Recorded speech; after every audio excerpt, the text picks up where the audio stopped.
Hi everyone, you're very welcome to this webinar where we're going to talk about the IPI membership categories and the application process that is being put in place from the beginning of 2026.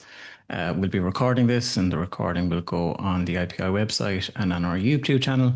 But there will be space for people joining live to ask questions. If you have any questions, you can ask them through the Q&A function and drop me an email, and all the details will be in this. I will kind of start now and we'll skip through this as quickly as possible, but there is a lot of detail. We will share the slides with anybody who's registered after the event, and the slides which accompany the presentation will also be on the website as well.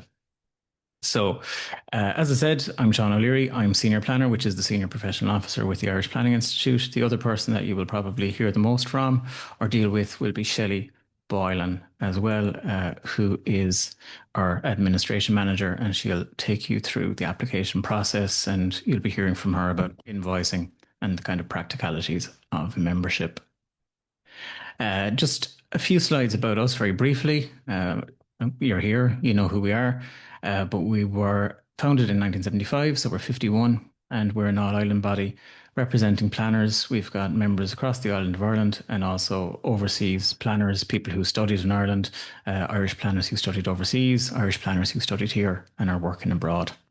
Our mission is to advance planning in the interests of the common good by serving, improving and promoting the profession. So we are here to further planning and support planners as, I suppose, the key component of an effective planning system. We've got over 1,000 members. They work in local authorities, agencies, central government, north and south, on Comisiún Pleanála, in academia, researchers, for developers in private sector, charities, approved housing bodies, really across the board. So some of the stuff that we do is we accredit planning programs, and I'll talk more about that in a while. And that means that they meet our education standards and think that they have the necessary skills to practice as a planning professional on the island of Ireland. I'll talk more about those programs in a bit. We also represent the profession through policy consultations and engagement. We're recording this at the start or February 2026, and I'm sure if you're watching this later on in 2026, there'll be other groups added to this, but we're on a variety of bodies associated with the implementation of the Planning Act in the South, the planning resourcing in the South, sitting on different groups organised by different government departments, and we given evidence to Oireachtas committees, regularly meet officials from the departments in the South. The Department of Infrastructure regularly meet ministers north and south as well about planning issues and the issues that planners have identified in their day-to-day practice. We also have an international presence and international links through European and global networks. So we're a member of the ECTP, CEA, which is the umbrella body for planning institutes in Europe. We're a member of the Global Planners Network, which is a network of generally English-speaking planning associations and planning institutes. And then we've mutual recognition agreements with sister institutes in New Zealand and Australia, which is essentially that we think that their membership standards are comparable to ours, their education standards are comparable to ours, and it should make, or does make, moving between those jurisdictions a bit more interesting, a bit more easy in terms of your membership process. So just how we're organised, we've a board of directors, they're elected directly from the membership. We also have scope for independent directors. We have a president and we have a vice president. The president for the rest of 2026 is Gavin Lawler, and our vice president is Brian McCarthy. And then there is another 7 members of the board of directors at present.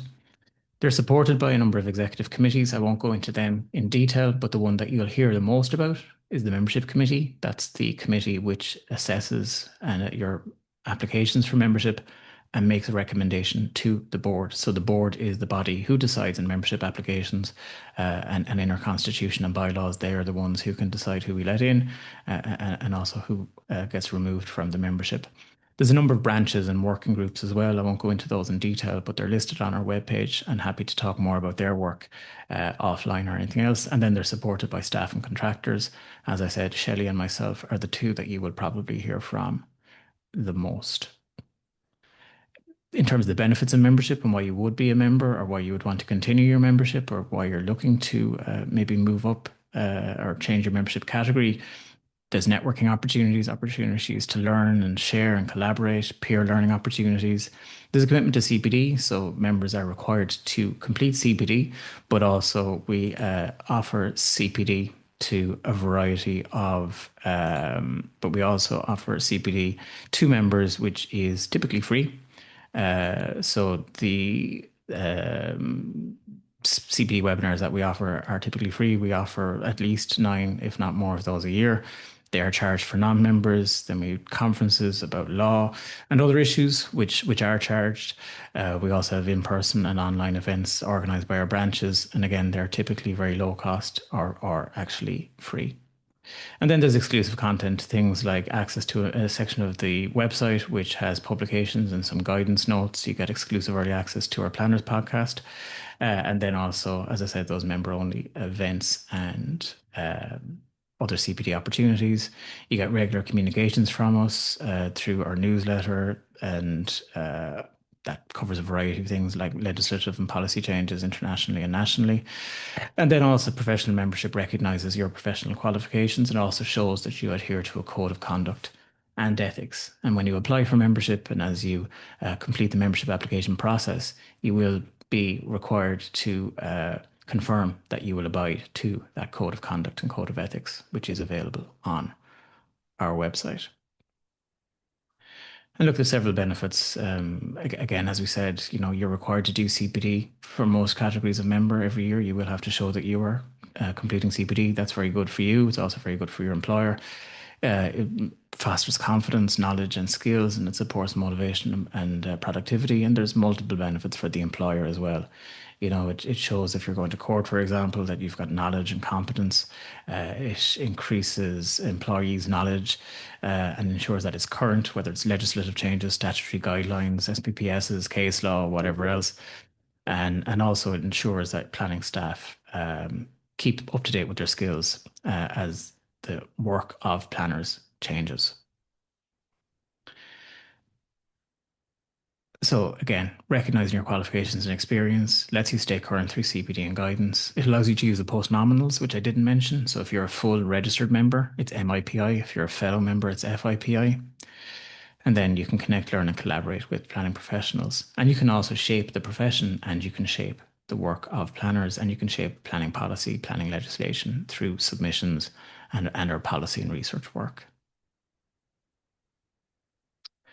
And then we do regular membership surveys, and I just brought up here what the top reasons that people join and stay as members are. So people consider that it brings us that it brings them credibility and identity. It's important to people to feel part of a professional community. People like and recognize and appreciate the CPD and learning opportunities that membership brings. They think it's a way of staying informed in planning news and practice issues. And then also there is this opportunity for networking and connecting with your peers working in similar sections, in similar roles, but also peers working in different sections, different roles, different local authorities, different government agencies, different parts of the private sector that you might not ordinarily meet outside maybe of a professional setting.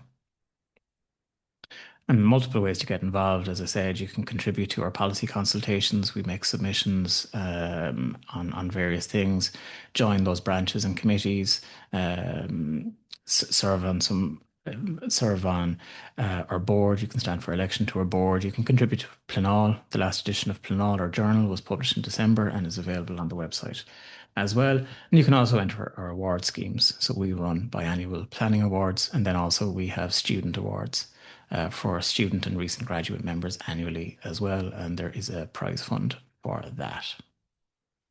So now getting into, I guess, the meat and potatoes of this, which is trying to just explain the different categories and some of the eligibility criteria. This won't be comprehensive. And I'll make clear at the start that some of your eligibility will depend on your qualification and your professional experience, and it'll be the two together. We'll look typically at your qualification first, and then depending on the qualification you have, it might have implications for how much professional experience you need if you're joining certain categories. So bear with me, a lot of the same information is presented here in a couple of different ways, but it's just trying to show the typical routes that we're seeing people take so far. So what I'm talking about here was introduced in December 2025. They're all set out in a bylaw. The bylaw is available on the website. There's going to be some slight tweaks to the bylaw in the coming week. None of it is really going to affect what we're talking about here, but it does show that if there is the reason that we have these in a bylaw rather than in the Constitution, as it was previously, is it does allow us to make sure that there isn't any unintended consequences, that if language needs to be made more clear, if there are people who feel that there is something that is particularly disadvantaging them, when they meet all the other criteria, we're willing to look at all that, and we're able to do that a bit more flexibly now that we're dealing with bylaws. They still go through an approval process. They're still approved by the wider membership or considered by the wider membership, but it does mean that we're a bit more flexible in making sure that unintended consequences are addressed, or if there's a lacuna or anything else, that we can actually stay on top of them. So if there's something that you think is making your life very difficult to join, and it seems a reasonable thing that, or maybe something that's unclear, or language that you think could be improved, we're more than willing to look at it, while always maintaining those professional standards, and maintaining the kind of quality standards that we do think are very important. Um, so we've got student membership. That's for those completing an IPI accredited planning qualification. So it's not open to those who are studying non-accredited qualifications. There's graduate membership. So when you leave, or once you finish student membership, you can become a graduate member. But then if you haven't been a student because you haven't been doing an accredited qualification, or indeed if you aren't a student member for whatever reason, but then want to become a graduate member, you can join as a graduate member. So you have to have an IPI accredited qualification to be a graduate member, but you don't have experience for registered membership. We have also introduced a qualifying category. And this is called Qualifying EU EEA, including Northern Ireland, and Qualifying International. But they're both the same in terms of what's required. It's just how you enter it. So that's for planners with qualifications who don't have the required experience for registered membership. So typically, you haven't done an IPI accredited planning qualification, you have a planning qualification, and you maybe haven't worked for 2, 3, 4, 5 years. You're relatively early on in your career. You can become a qualifying member. It might also be appropriate for people who have slightly unusual career paths, or people who have slightly unusual qualifications. This may be a way for them to spend time as a qualifying member, but that puts them on a pathway to registered membership. So I think we will see a mix of people in qualifying, recent graduates, but also more experienced professionals. And those more experienced professionals might be able to move through that qualifying category more quickly than others. It is the intention that nobody sticks around in graduate or qualifying forever. There's stipulations about how long you can serve in these categories. So these really are part of a pathway to full membership, which we can talk more about. And then the destination for all these people is registered. That's our main category of membership. That's an equivalent of a chartership, maybe in other places. This was previously called corporate, so you'll see that language still around the place. Corporate membership, it's full membership. We've now simplified it and reinforced it as registered membership, and you need a planning qualification and experience. And then once you've served as a member, an MIPI, you can become a fellow. So you have to be a registered member to become a fellow, but that's for people with considerable professional expertise, and also people who've contributed to the Institute. So it's not just how long you've been a planner, it's also what you've given back, I guess, to the profession through the IPI. And there are criteria for that on the website. And then also there's affiliate. So this is for those who have experience in a planning related sector, don't necessarily have a planning qualification, are unlikely to be working directly as a planner, but it is there as well. And then there is also honorary, that is by election, not by application. So there's people in there who have served planning for many years, people who served the Institute for many years. There's also non-members or non-Irish people, like Jan Gale was also made an honorary member of the Institute for his contribution to planning. But none of you are going to be applying for honorary membership, but I'm sure some of you will maybe get it in the future, which would be great. And then look, I wanted to just outline some of those entry points. And as I said, you're going to see this in a couple of different ways. On the far left, you've got what is probably the typical pathway, or maybe the neatest or the ideal pathway, the one that we see people coming through maybe the most, and that that is easier for them and more straightforward. That's you're a student, you're studying an IPI accredited planning qualification, post qualification, you become a graduate. all you need for that is proof of qualification. You have to show that you have the qualification. So once you've graduated, you become a graduate member. You serve typically, depending on where you're working, but you're likely to need at least 2 years post-qualification experience. You need to show that you're doing CPD as part of those 2 years. And then you become a registered, or you apply, and you will be eligible, should be eligible for registered membership. And then again, we'd be delighted if you became a fellow member after that. That doesn't mean that you have to do a student graduate kind of thing. You can become a graduate if, for whatever reason, you are a graduate of a IPI accredited planning program. You weren't a student member. Maybe there's been a gap. Maybe you left planning for a period of time after you did your qualification. Maybe you came back to Ireland. Maybe you went away elsewhere after you graduated. So, you're not going directly from student to graduate. You can come straight in graduate as well if you have an IPI qualification. And again, you're on a pathway to becoming registered. And then, of course, it would be great if you became fellows. And then there's also qualifying. So if you have a non-IPI accredited qualification and you've started out in your career, you may come in under qualifying and then spend a period of time in qualifying, show that you're doing CPD, show the sort of work experience you're getting, and then you can become a registered member. And then there's also pathways for people to come in directly as registered members. So you don't necessarily have to be a qualifying and registered. You can come directly in as a registered member in circumstances as well. And if you come in that route, you're obviously eligible for fellowship in due course as well if you meet the other criteria. This is a very busy one. This is available on the webpage, but it's trying to do a couple of different things. Like, if you've got an IPI accredited qualification, as I said, typically you come in student, graduate, registered. And then if you don't have an IPI accredited qualification or you're not currently a member, you're not currently a student member, there are other ways in. So it will depend on where you got your qualification, and then it will depend on the type of qualification that you have. And then, depending on that, you may have to do 4 years post-qualification experience. You may have to show that. You may have to show a certain number of CPD credits. So there's different ways in. Over on the far right there is that long-standing practitioner experience practitioner pathway. So if you have a planning qualification, a planning degree, and at least 7 years post-qualification experience, if that satisfies the membership committee and the board, you can come in that way as well. That may be particularly useful for people who, for whatever reason, hadn't been a member of the Institute for a number of years, but who have significant experience. That experience does have to be gained in Ireland at the moment, in either jurisdiction, however. But again, happy to talk through all of these in the Q&A, or happy to talk about these with you offline as well. And then just typically how your application is dealt with, just to introduce the different steps. And this will also help us understand how the membership committee actually assesses applications. So you figure out first, you determine your pathway, you figure out what you're coming in as. Do you have an IPI accredited qualification? Is your qualification from the EU? Or Northern Ireland? Is your qualification from outside the EEA? Do you have a planning qualification and a lot of experience? And that'll determine what pathway you come in as.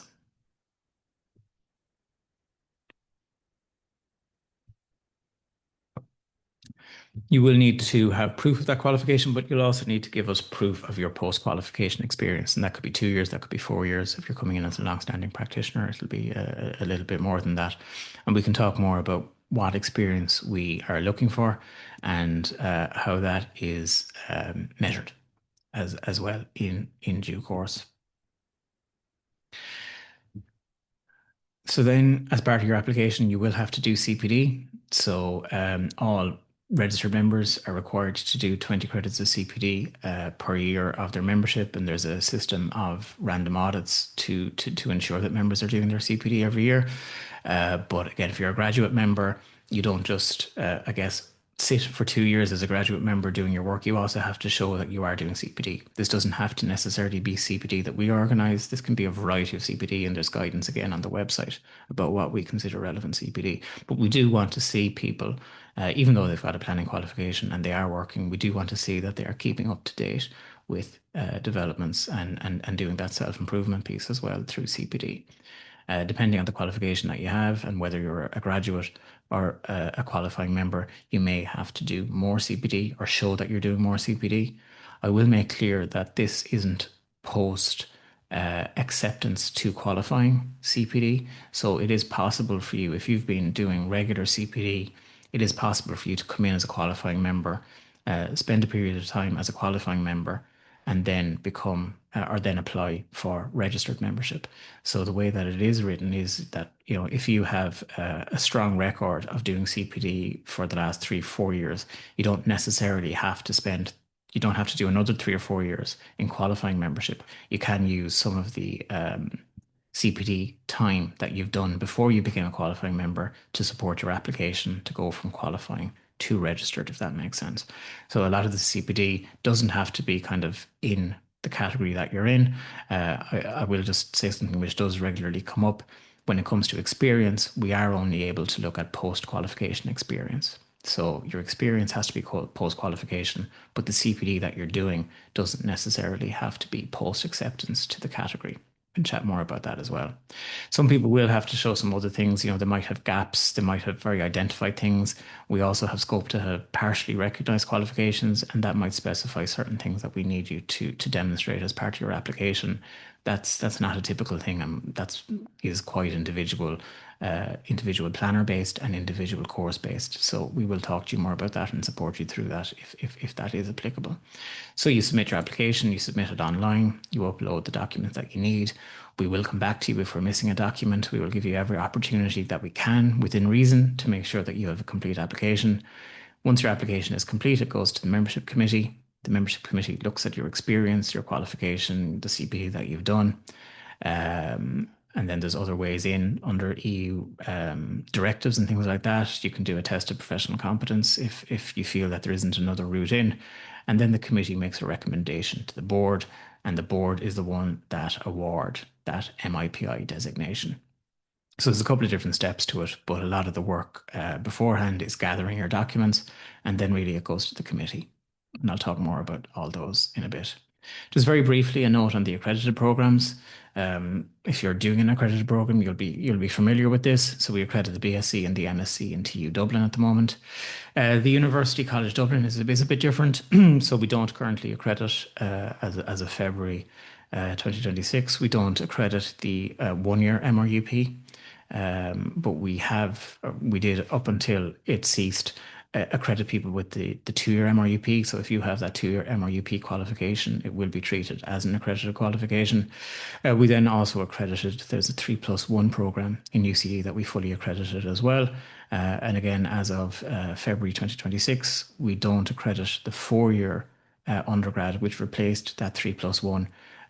But I expect that will come in for accreditation over the course of 2026.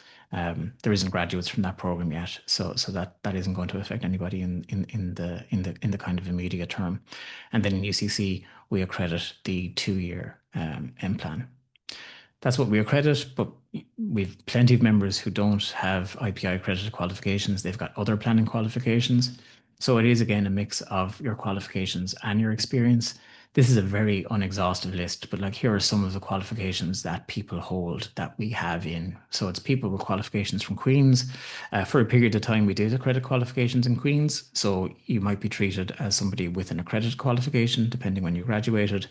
Or else we recognize qualifications from Queen's, Ulster, UWE, Manchester, the Master in Civic Design Liverpool.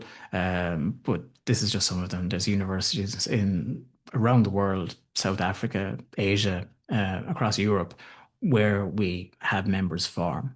And really what it is just explaining the qualification you have, giving us as much information as possible about the qualification so that we can map it onto our requirements. But yeah, absolutely 100%. You don't have to have an IPI accredited qualification to be a member. You do have to have a degree in planning though, and that is the test. We need to be satisfied that it is a professional planning qualification, not another type of qualification.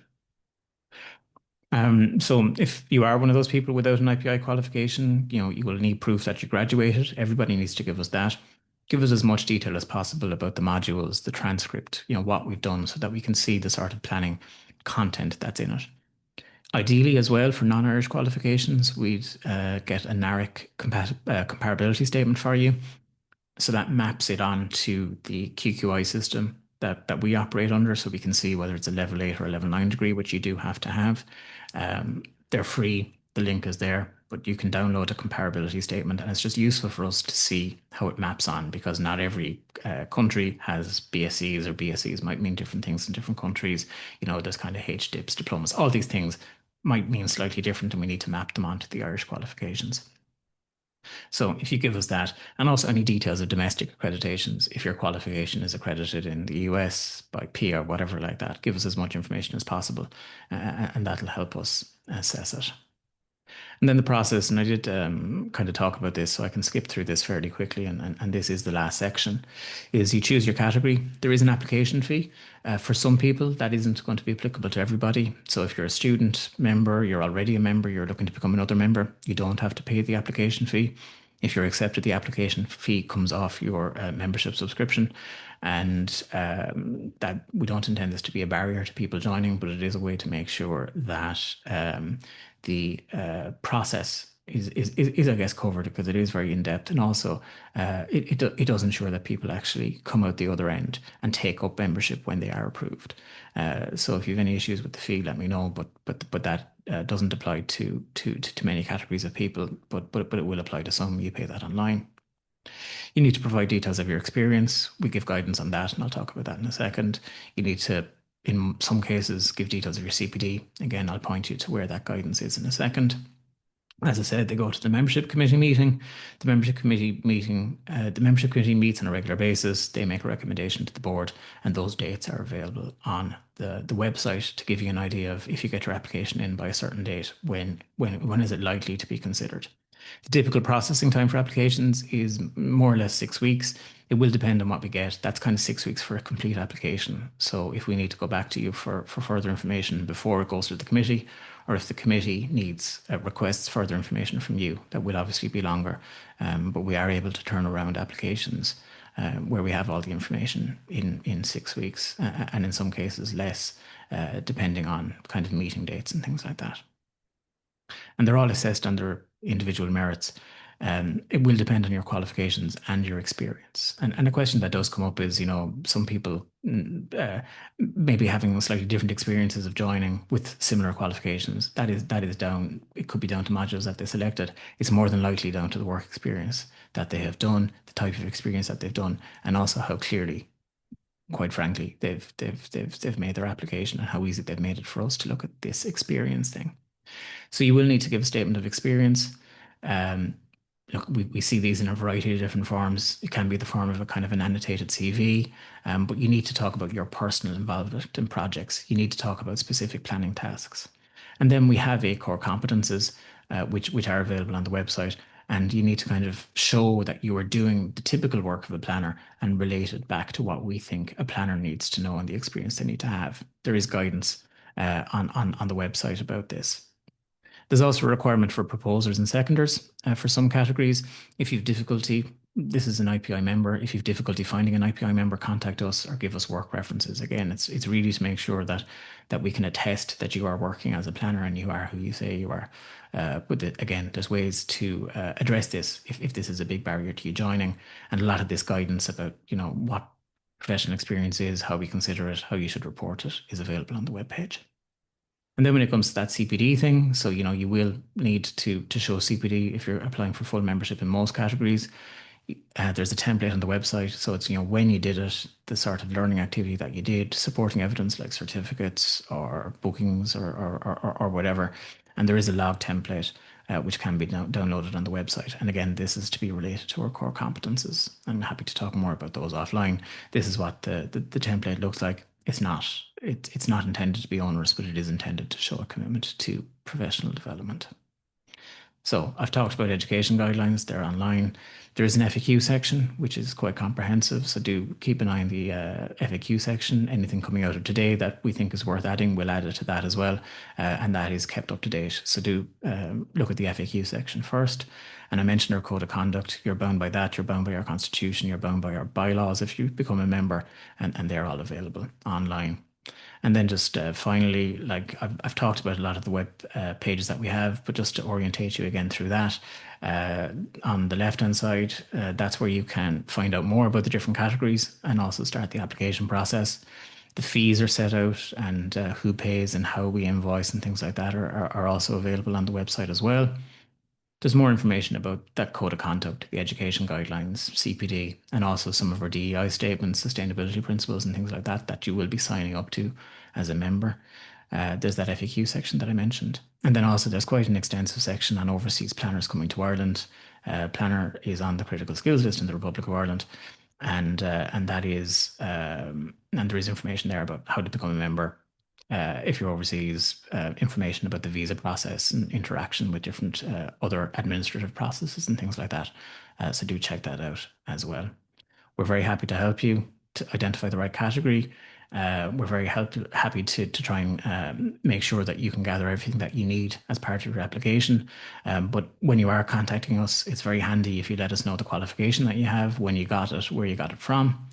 And then also how many years post qualification experience that you have in the office. We can't look at whether that experience is going to be acceptable to the committee or acceptable to the board, but we can steer you on the sort of evidence that you need to give us to make the committee's life easier. Get onto membership or call the number there.